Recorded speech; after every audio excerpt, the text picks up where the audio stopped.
Welcome to the Middle Ageish podcast, authentically and unapologetically keeping it real, discussing all things middle-age-ish, a time when metabolism slows and confidence grows.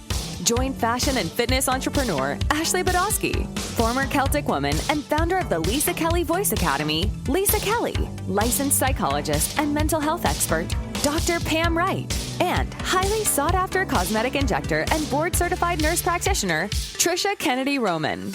Join your hosts on the journey of Middle Ageish. Hello, everyone, and welcome back to another episode of Middle Ageish Podcast. My name is Trisha Kennedy Roman, and I'm joined here today with my co-host, Ashley Badowski and Lisa Kelly. We are missing our Dr. Pam this week. She is off enjoying some time with family, so we are going to really miss her, but we hope she is having a great time. And this is our 20th episode, so we are so grateful for all of you that have followed along this journey we've had throughout this podcast, The Middle Ageish. And for this episode, we're going to switch things up a little bit. We're going to give you a little pre-talk teaser for next week's interview because we are really looking forward to this interview. We are so honored that next week we're going to be talking with Michael Unbroken. He is an entrepreneur, a best-selling author, a coach, a speaker, and an advocate for survivors of childhood trauma. His story is both gut-wrenching and remarkable. It's a story of triumph throughout trials and trauma, and he just does so much good for others now. So it is going to be just an amazing interview. We are really looking forward to talking with him because as we've seen through our podcast, childhood trauma and our experiences in childhood can really form a lot with our adult relationships. I think it forms like even more than a lot. I think it just sets the course, and whether you can learn that as you get older, but it sets the course and it impacts you in so many different ways. Yeah. And so for those that, I don't want to say rise above because I don't mean it that way because everyone's path is different, but to turn such a situation and a life into something good, I think is beyond amazing. Mm-hmm. I love his saying when he says you have to be the hero of your own story. And I just think that it's amazing when you can see success come from the ashes. Oh, he's fabulous. I was listening to a few of his podcasts. There's so many.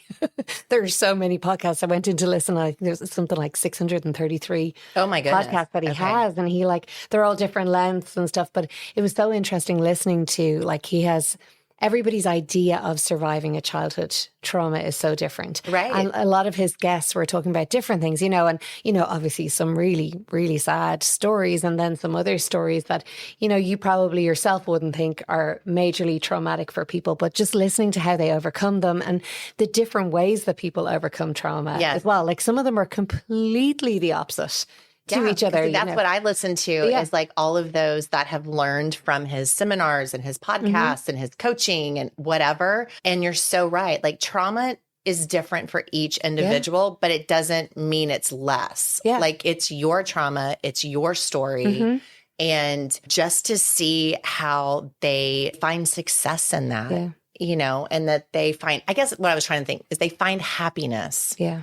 And I think that is an amazing gift that he turned what he went through, which was horrific, into such a positive, because I don't think that happens sometimes. I think that when you come from such a tough and horrible situation, your life is impacted, your soul is impacted by it, and it takes something really different to crawl out of that. And I just think that the fact that he shares his story and is so raw and is so honest is in itself is just such an amazing gift and what an amazing spirit. Mm-hmm. Well, I probably say this every week, but again, just how everything ties together. I think that listening to some of our previous guests talk about how our childhood affects us in relationships, but also just even last week talking about getting stuck in victimhood. And I think that that's much easier to do. But if you get stuck in victimhood, you're always going to be a victim. You're not going to be able to be a hero. Your whole life is a victimhood. And so you're not going to ever be able to find that happiness until you take control and quit being a victim and, be the hero of your story. I know. And I think that that's what's so amazing because you're so right, Trisha.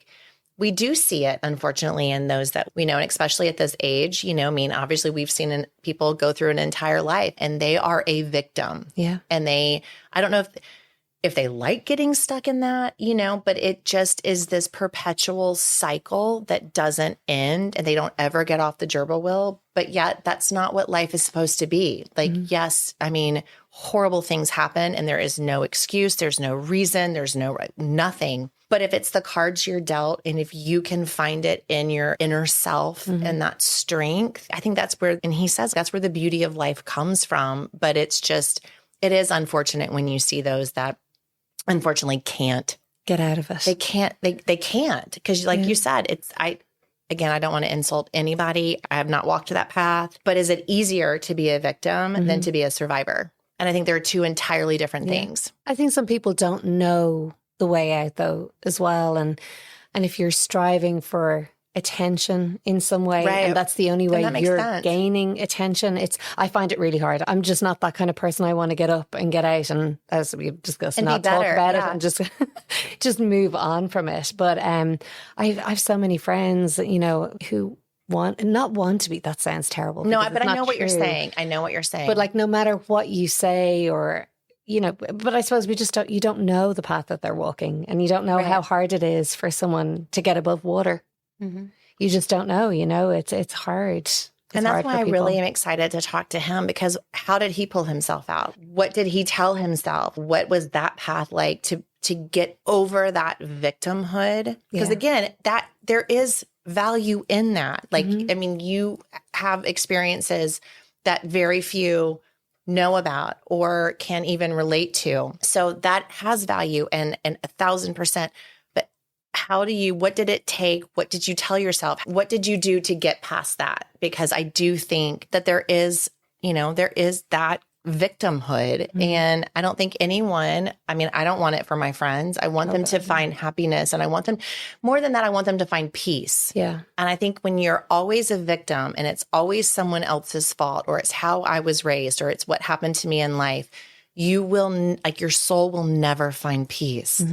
And I think that is, to me, that's the saddest part of a journey, is when your soul can't find peace. So I look forward to hearing what he says, his path, and how it got him to this state of peace. Well, I feel like for myself, my success and like everything I've strived for has been because of the confidence my parents instilled when I was younger, and they gave me that support. And so for someone who's a child who's really beat down by the people who should be, you know, supporting you and raising you up, I would think that would be another reason why you'd stay in victimhood, because you don't have that confidence to think you're worthy of anything more. No, absolutely. So how do you find it when that wasn't when you had like the complete opposite?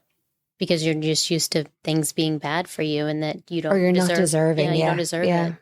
There was a guy on that he was talking to, I think his name was Byron, and he lives in the UK, and he was talking about, I probably got it wrong, but he had said something like, caught my ear, you know, I was cleaning away today listening, and some things where I was like, oh, that's really interesting.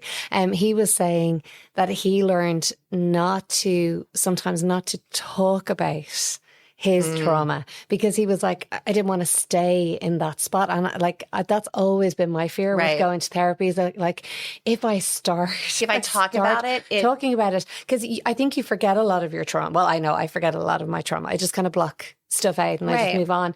But I wonder, I really resonated with me today, because I was like, maybe that's what I do. Maybe it's like, if you don't talk about it, you don't validate it, and you just kind of move on. But then does it crop up? That's why I wish Pam was here to kind of go, I know this actually is one that would be so great for Dr. Pam. I think that she would take the whole episode and we would all be like, yes. And then, we'd all be in therapy. Yeah. And then I'd be like, oh my gosh, I all of a sudden I'm starting to cry, and Ashley doesn't cry, but something's bubbled up. Well, we know I cry, so. You cried up for us. Oh, I know. But I mean, I do think that's like, but that's good. I mean, emotions are good. They're just, some of them are very hard for me. There will definitely be a lot of emotions in our interview with Michael next week, but it is one that you will not want to miss. His story is truly inspiring. It is one of hope and resilience, and just a story of overcoming. And so we are really looking forward to our interview with Michael Unbroken. Thank you for joining the ladies of the Middle Ageish podcast as they journey through the ups and downs of this not young, but definitely not old season of life. To hear past episodes or make suggestions for future episodes, visit www.middleageish.com. That's www middleageish.com. You can follow along on social media at Middle Ageish. Also, if you have a moment to leave a review, rate, and subscribe, that helps others find the show, and we greatly appreciate it. Once again, thank you so much for joining us, and we'll catch you in the next episode of the Middle Ageish podcast.